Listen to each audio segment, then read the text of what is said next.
मगर ये चाहते हैं कि इसका फैसला ना हो, ये हाई कोर्ट में लटकता रहे और हाई कोर्ट के बाद सुप्रीम कोर्ट में जाए, ताकि 2027 में जो विधानसभा का चुनाव होगा उनके पास ये वाला मुद्दा एक फिर होगा और की फिर बुलाने की कोशिश करेंगे। नहीं देखो, जो ये हाथी का मामला है, जैसे मुख्यमंत्री जी ने रैंका में भी कहा है, मन से कहा है कि हमारी पूर्व में हिमाचल जो कांग्रेस की सरकारें रही है उनका भी उन्होंने इसको मदद की है।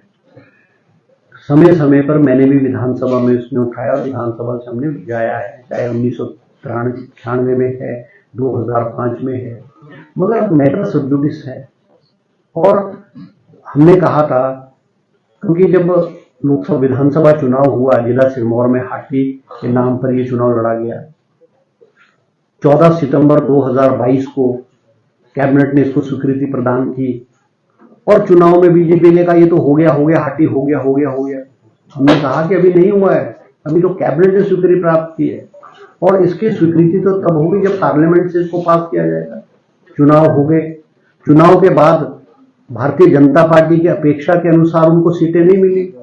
दोनों सीटें चैरेंका की विनय कुमार जी और शिलाई की मैंने, कांग्रेस जीत गई। तो इनको लगा कि हमको तो हाथी से राजनीतिक लाभ हुआ ही नहीं। जब दिसंबर 2022 में पार्लियामेंट का विंटर सेशन बैठा तो 5 राज्यों के बिल पेश किए जाते हैं, 5 बिल पेश किए जाते हैं। 5 में से 3 राज्यों के जो है वो तो लोकसभा से भी पास हो जाते हैं, राज्यसभा में पास हो जाते हैं। हिमाचल और उत्तराखंड का जो है ट्राइबल का जो बिल है वो सिर्फ राज्यसभा से पास होता है, लोकसभा से पास नहीं होता।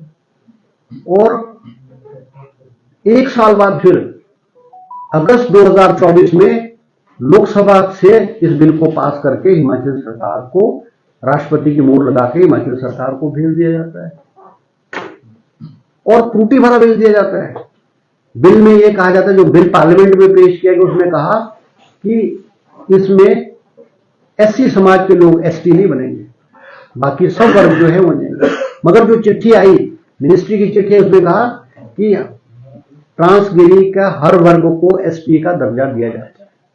जब वो लॉ डिपार्टमेंट को एग्जामिन करने के लिए भेजा, लॉ डिपार्टमेंट ने कहा कि बिल में और जो नोटिफिकेशन है उसमें फर्क है।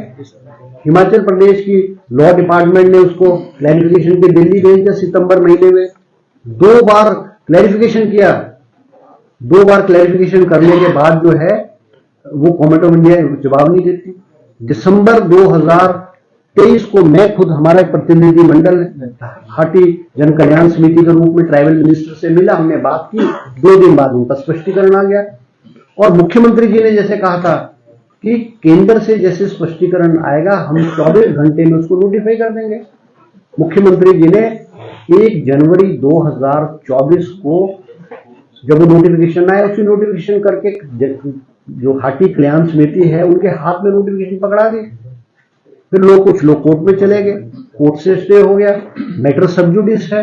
अब कोर्ट जो फैसला करेगा वो सबको मान्य होगा। जैसे मुख्यमंत्री जी ने कहा, हमारा प्रयास है, हमारी कोशिश है, पूर्व की कांग्रेस सरकारों ने इसकी शुरुआत की है और हम चाहते हैं कि ट्रांसगिरी क्षेत्र के जो लोग हैं उनको इसका लाभ हो।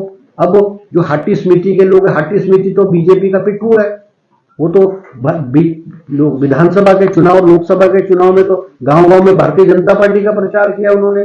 उनके ऊपर तो लोगों का विश्वास उठ चुका है और कोर्ट में आप हैरान होंगे कि इस केस में 16 पार्टियां हैं, 16 पार्टियां फॉर एंड अगेंस्ट पार्टीज इसमें है।